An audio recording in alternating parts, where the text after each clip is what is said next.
Alright, you saw the thumbnail. You already know what movie we're going to talk about. So let's talk about Sinners and why I believe it is the best movie of the year.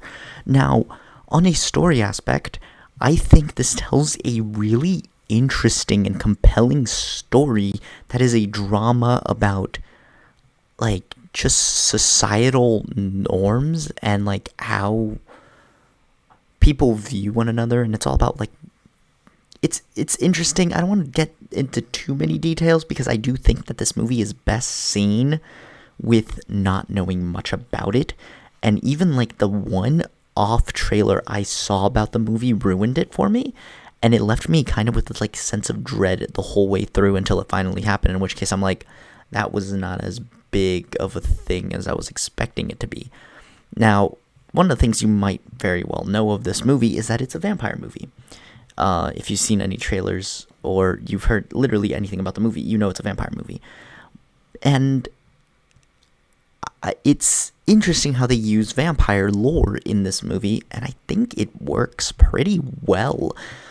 I don't think you have to stay for the whole thing because there is mid-credits and post-credits to this movie, and I think if you sit through everything, watching the movie from the beginning all the way to the final post-credit scene, it really brings it all together. Like, it's a movie that I was kind of on the fence of story-wise until I saw the mid-credit scene, in which case I'm like, oh my goodness, this is great because it actually does close up the narrative. And I was kind of worried that they left some loose threads, and I'm like, where was this person? Where was this person? What is going on here in this final act?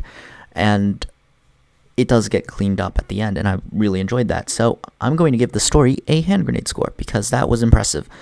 Cinematics-wise, this was shot in IMAX, bro, and it looks stunning. This is a cinematic feast. The soundtrack is killer. The visuals are fantastic. This movie is a hand grenade score of hand grenade scores here in this visual and cinematic aspect. It's just truly fantastic. I really enjoyed this, and it was really, really worth seeing in the biggest screen. So yeah, hand grenade score there. Directing, Ryan Coogler does a fantastic job directing this movie. I do think that he slows down the pace quite a bit, and you do feel the runtime, but it's not like an uninteresting feel of the runtime.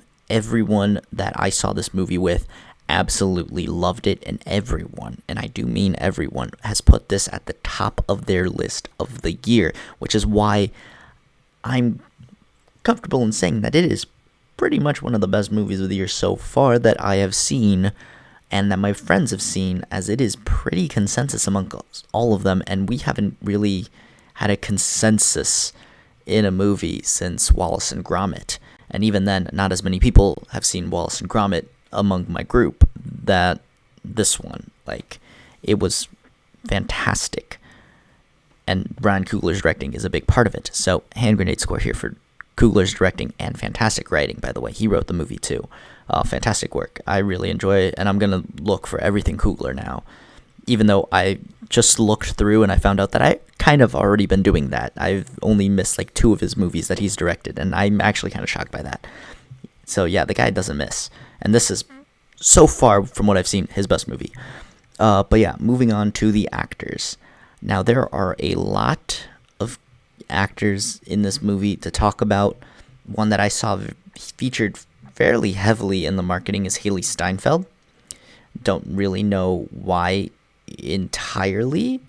Like, she plays a big part in the movie, but not as big as the marketing makes it seem, which is going to leave a few people frustrated. But of course, the standout is Michael B. Jordan, playing a dual role, and he does phenomenal. Like, he eats. Like, he just does really, really, really good work in this role. Because, like I said, he plays a dual role, and he is great. He differentiates both of them really well, and fantastic. I legitimately cannot wait to rewatch this movie already. Like, I need to rewatch it just to see what I missed. Oh my gosh, there's so much to take in that it's insane. Great film and great performances by the whole cast, but I am singling out exclusively Michael B. Jordan because, man, 8. 2 roles is fantastic, and overall, just a fantastic cast and performance. So, hand grenade score there. Overall expectations and experience, this movie shattered my expectations, and the experience was great. This movie has the laughs, the emotional tear-jerking moments. It has the soundtrack. It has everything to make a great time. So this is a certified hand grenade movie, and certainly a just great film. Like I said, I avoided a lot of this, like, too detail-oriented stuff, but it's just great. It is, like, I just don't want you to know anything before you go into this movie. I legitimately want you to just know that it's fantastic, in my opinion. And if you're watching this, you probably trust my opinions at this point, right? But yeah, that's pretty much it. If you enjoyed, leave a like, comment down below your thoughts and opinions on Sinners, or if you're planning on seeing it now, subscribe if you haven't already. And other than that, I will leave you guys to it.